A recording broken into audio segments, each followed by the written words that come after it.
Ini begitu banyak tumbuh ya komunitas-komunitas tertentu sebenarnya, dan secara organisasi sebenarnya nggak dilarang gitu ya.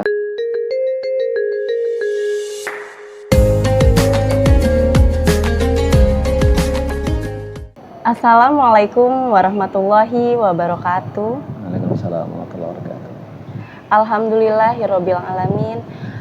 Wassalatu wassalamu ala asrofil anbiya wal mursalin wa ala alihi washabihi ajmain amma ba'du. Para kadang PSHT dimanapun berada, selamat datang di acara Hati Ramadan. Ini merupakan konten rohani yang dibuat oleh tim Humas untuk mengisi kemuliaan bulan Ramadan yang berkah ini dengan membedah, mengkaji, dan lebih memahami ajaran dan pelajaran setia hati. Sore ini alhamdulillah kita bersama dengan Mas Sukisno, pengesahan tingkat 2 tahun 2018 sebagai pengurus pusat PSHT Divisi Kajian Setia Hati. Assalamualaikum, selamat sore Mas Kisno. Waalaikumsalam warahmatullahi wabarakatuh. Gimana nih kabarnya? Alhamdulillah baik. Alhamdulillah. Mas, mungkin kita bisa sharing-sharing tentang judul kita hari ini nih, ya, tentang peran PSHT dalam membangun masyarakat yang berkarakter luhur.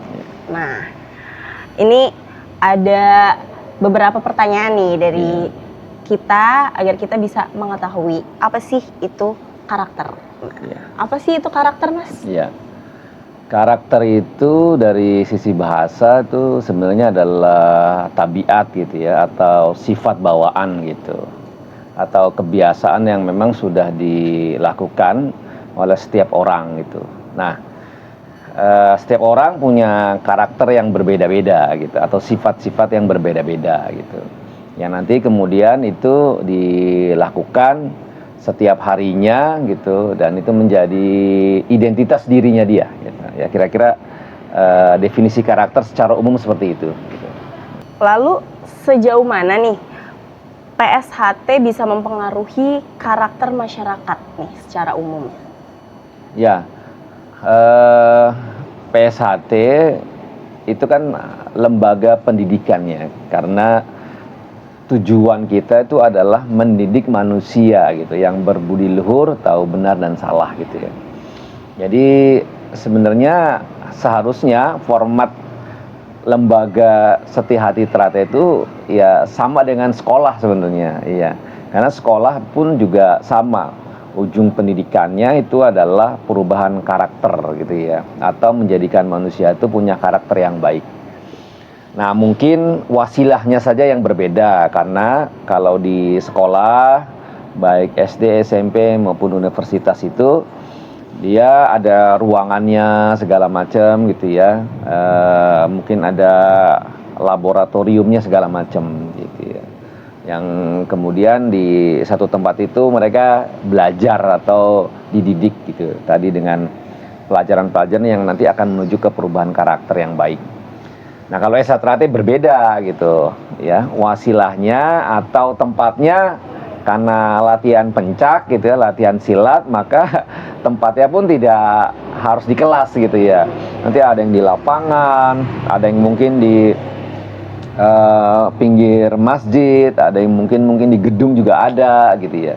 Jadi bebas gitu ya. Tetapi memang sebagai lembaga pendidikan kita punya tujuan yang sama gitu ya, dengan layaknya sekolah gitu. Jadi kita sebut dengan pendidikan non formal sebenarnya S1 Teratai itu. Pendidikan yang di luar formal, yang memang secara tujuan itu sama, mendidik karakter seseorang ya untuk menjadi lebih baik. Nah, wasilahnya kalau di pendidikan umum gitu ya, SD, SMP dan universitas sampai universitas, itu kita belajar di ruangan dengan kurikulum yang memang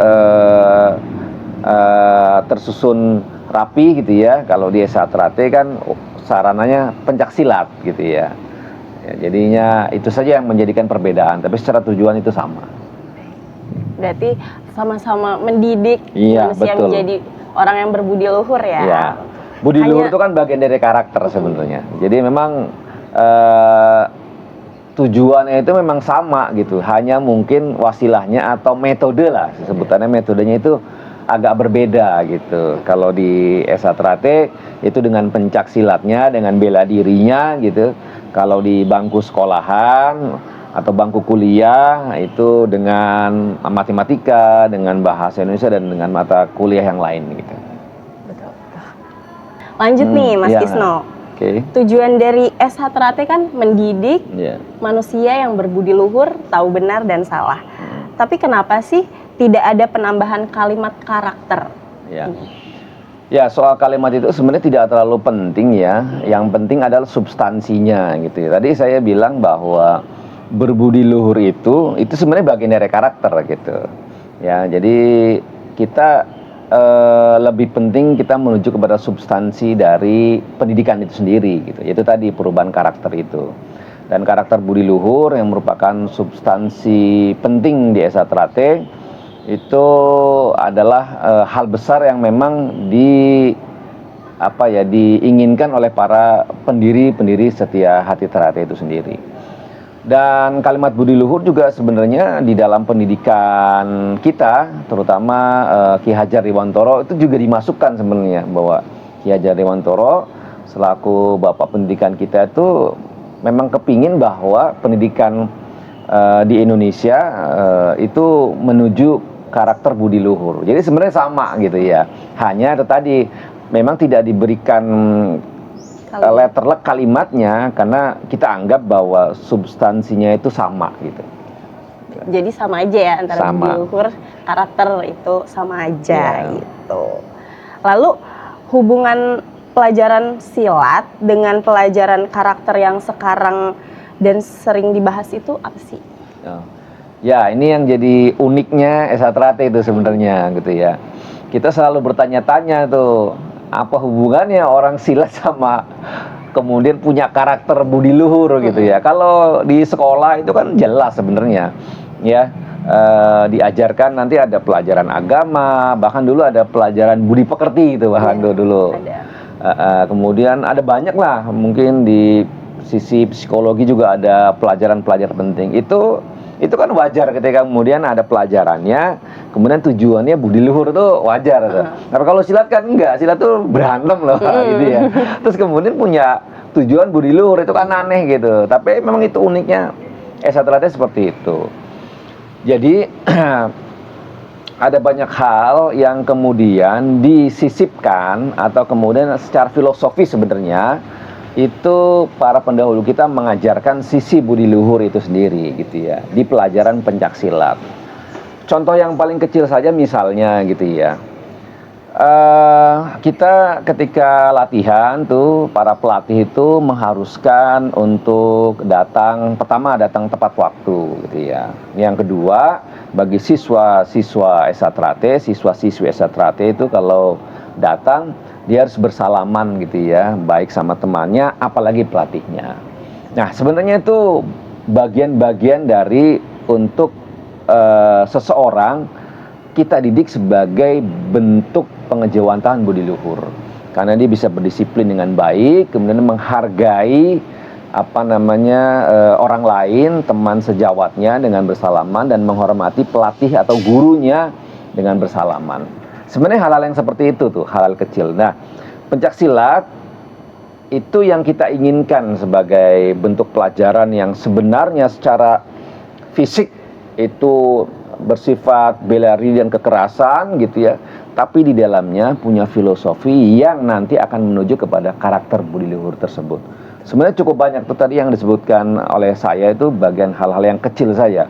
Nanti ada pelajaran di Esa Trate itu yang khusus membahas tentang keesaan misalnya atau kesetiahatian.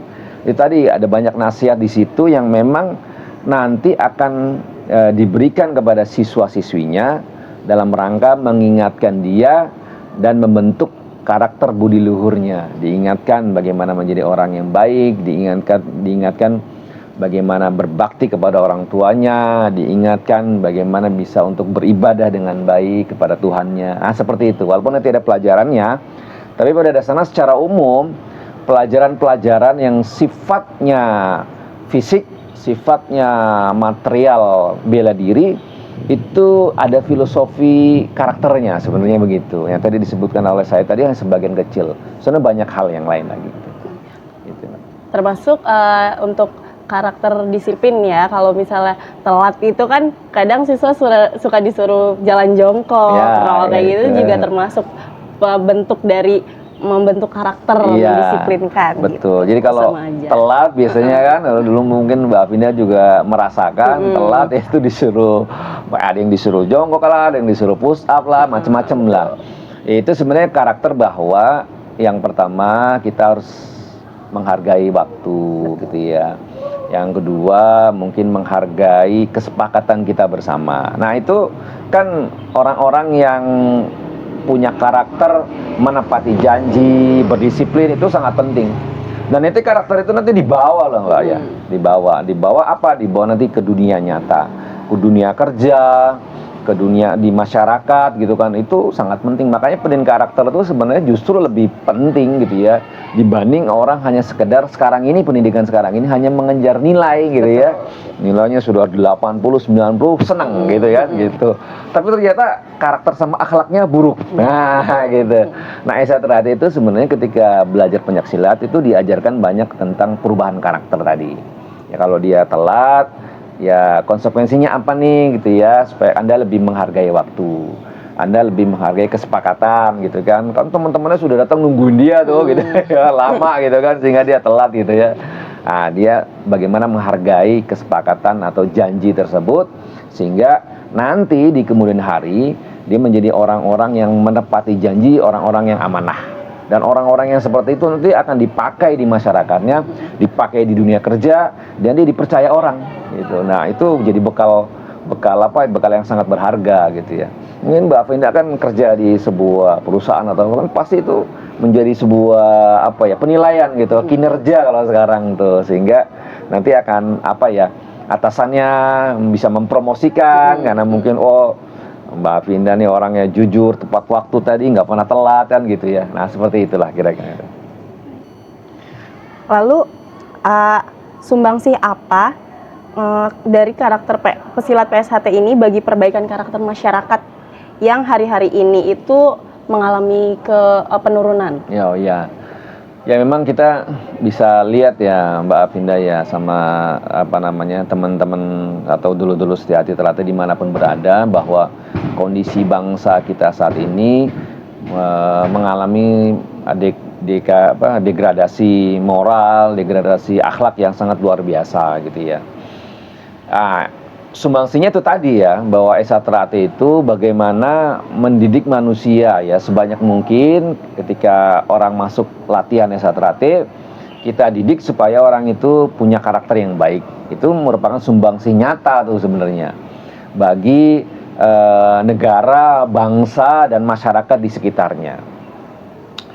Dulu misalnya Pak Harjo Utomo gitu ya, selaku pendiri Persaudaraan Setiahati Terhati, itu mendidik ya para generasi awal itu dengan karakter perjuangan. Nah itu juga merupakan sumbangsi yang sangat besar tuh, sehingga bangsa ini bisa merdeka itu ya.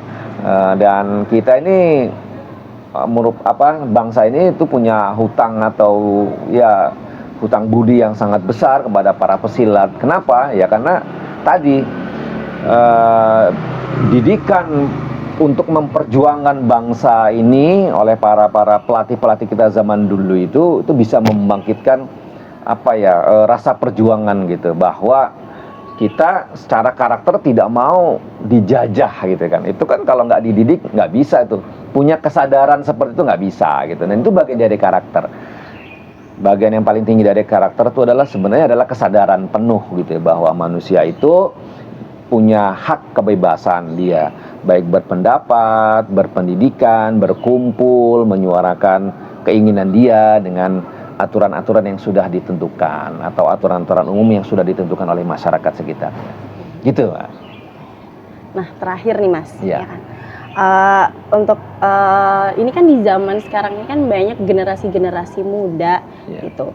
Nah, teknologi itu kan juga sudah berkembang.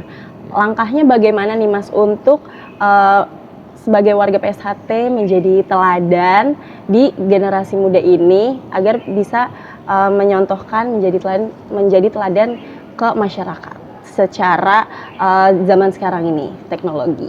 Ya, nah ini paling berat ini pertanyaannya nih ya, karena ini bukan hanya S1 itu ya, bahkan permasalahan pendidikan bangsa ini tuh memang tadi kita sangat sulit sekali memberikan pendidikan karakter itu dengan kebiasaan yang secara umum itu teknologi itu sudah banyak mengambil alih gitu ya. Bahkan ya mohon maaf, teknologi sekarang gitu ya, baik HP yang kita pegang hari ini itu bahkan sudah menggeser gitu ya nilai-nilai akhlak dan nilai-nilai karakter atau kebiasaan pada generasi kita hari ini ya. Jadi orang ketika berinteraksi dengan teknologi yang sangat masif gitu ya, lalu kemudian tidak diiringi dengan kesadaran yang tinggi tadi gitu kan, itu terjadinya degradasi akhlak dan moral kita gitu ya. Nah oleh sebab itu ya caranya sebenarnya kalau di S1 ya berlatih itu tadi gitu ya, bagaimana terus berlatih ya, melatih dan berlatih gitu ya, sehingga pendidikan karakter ini bisa tetap berimbang gitu ya, dengan kemajuan teknologi atau kebiasaan masyarakat kita terhadap teknologi yang begitu besar gitu ya. Dan memang itu tadi kalau dilihat dari generasi sekarang gitu ya, bisa dibayangkan tuh orang dari pagi sampai malam interaksi kepada misalnya smartphone-nya itu sangat besar gitu ya, sehingga tadi dia banyak sekali melupakan kewajibannya, mulai dari kewajiban masyarakatnya, kewajiban kepada Tuhannya, itu kan pengaruhnya sangat besar dan itu berimbas pada karakter dia sebenarnya gitu ya, sehingga ada karakter secara sosial itu yang hilang, yaitu empati kepada orang lain. Nah itu kalau Anda main HP 5-6 jam saja, itu Anda kayak nggak peduli, nggak merasa ada orang gitu, nggak peduli gitu ya. Nah itu sebenarnya bagian dari karakter yang kemudian digerogoti atau kemudian terdegradasi oleh teknologi sekarang ini. Nah oleh sebab itu kalau bisa di S1 ini itu tadi sarananya karena ada latihan, maka kita coba untuk mendidik dia supaya kemudian latihan itu kan sebenarnya interaksi sosial, ya. Pertama dia bareng-bareng gitu ya, dia berlatih bareng, kemudian kumpulnya bareng gitu ya. Nanti kalau ada makan-makan ya dia makan-makan bareng gitu. Interaksi kepada sesamanya, interaksi kepada pelatihnya gitu kan. Itu sebenarnya mengajarkan interaksi sosial. Sehingga tadi kalau teknologi atau smartphone ini kan dia interaksinya individual gitu ya. Nah kita mencoba untuk di latihan itu menguatkan secara interaksi sosial, sehingga tadi empati kepada orang lain, terus rasa sosial itu bisa tumbuh lebih besar. Itu Mas. Nah terima kasih Mas Kisno telah menjawab pertanyaan-pertanyaan dari saya. Sebelum ditutup nih, mungkin ada pesan saran untuk kita sebagai warga PSHT untuk bisa menjadi manusia yang berkarakter, apalagi di sekarang ini kan ada fenomena-fenomena warga-warga PSHT yang dalam satu komunitas tertentu gitu, Mas. Oh ya, paham ini saya arah pertanyaannya ya. Ya, oke, ya memang fenomena kita sekarang ini begitu banyak tumbuh ya, komunitas-komunitas tertentu sebenarnya. Dan secara organisasi sebenarnya nggak dilarang gitu ya, karena di negara saja itu ada undang-undangnya bahwa kita itu dibebaskan untuk berkumpul, untuk berpendapat sebenarnya. Itu nggak ada masalah sebenarnya. Orang membuat grup, membuat kelompok itu ya silakan aja, itu kebebasan kita itu dalam demokrasi, itu hak asasi manusia gitu. Sama di S1 juga gitu. Orang membuat komunitas berdasarkan daerah, orang membuat komunitas berdasarkan rasa kesukaan atau hobi yang sama, itu nggak dilarang. Begitupun di S1 itu ya. ada banyak sekali komunitas A, B, C gitu ya, itu nggak dilarang gitu. Sepanjang itu positif sebenarnya. Dan salah satu tujuan S1AT kan juga sebenarnya selain mendidik manusia yang berbudi luhur, tahu benar dan salah, itu ada satu tujuan juga yang sering kita lupa tuh, yaitu adalah memayu hayuning bawono. Intinya adalah bermanfaat untuk orang lain dan sekitarnya, sebenarnya begitu. Nah, sepanjang komunitas itu berguna, bermanfaat gitu ya, baik untuk dirinya maupun untuk masyarakatnya, itu nggak ada masalah sebenarnya, no problem sebenarnya gitu ya. Nah, yang jadi masalah itu tadi kan sebenarnya bahwa ketika ada komunitasnya, kemudian komunitas itu meresahkan gitu ya, Betul. meresahkan masyarakat dan merugikan dirinya dia gitu ya. Nah, itu yang jadi masalah di situ gitu ya. Jadi intinya sebenarnya sebuah komunitas atau sebuah kelompok itu tidak dilarang gitu ya, sepanjang dia punya manfaat untuk dirinya dia dan untuk orang lain gitu ya. Dan saya pikir mau komunitas atau kelompok apapun ya sebaiknya diselaraskan gitu, diselaraskan dengan tujuan kita gitu ya, dengan tujuan organisasi maksud saya gitu, yaitu tadi mendidik manusia berbudi luhur, tahu benar dan salah, serta mendekatkan diri kepada Tuhan, juga menjadi orang yang memayu hayuning bawono atau bermanfaat untuk orang lain. Ini pada bulan Ramadan ini kan kesempatan besar ya gitu ya. Contoh banyak juga komunitas yang bagus-bagus gitu ya. Mereka dalam bulan ini komunitas misalnya A itu membagikan takjil gitu ya di bulan Ramadan ini untuk orang berbuka puasa. Nah, hal itu kan positif itu. Jadi boleh gitu ya. Kemudian ada lagi komunitas B gitu ya.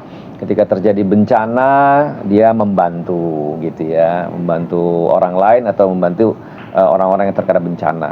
Dan hal-hal lagi ini kan sebenarnya bagian dari bangunan karakter gitu, untuk orang-orang S1AT sendiri. Ketika dia membuat komunitas, membuat kelompok, lalu kemudian punya fungsi-fungsi yang seperti itu bagian dari apa ya, mengaplikasi karakter itu, karakter kepedulian lingkungan yang tadi yang kita bahas tadi dari awal, bahwa punya empati sosial itu. Nah, itu nggak dilarang gitu. Tetapi kalau kemudian komunitasnya atau kelompoknya itu sudah meresahkan masyarakat, mengganggu banyak orang, kemudian merugikan dirinya sendiri, ya mungkin bisa dievaluasi ulang bahwa ini sesuai nggak sih dengan tujuan kita gitu ya. Kalau tidak, ya kita rubah saja pelan-pelan gitu. Minimal merubahnya dari diri sendiri di awal, walaupun kita tidak bisa merubah komunitas secara keseluruhan.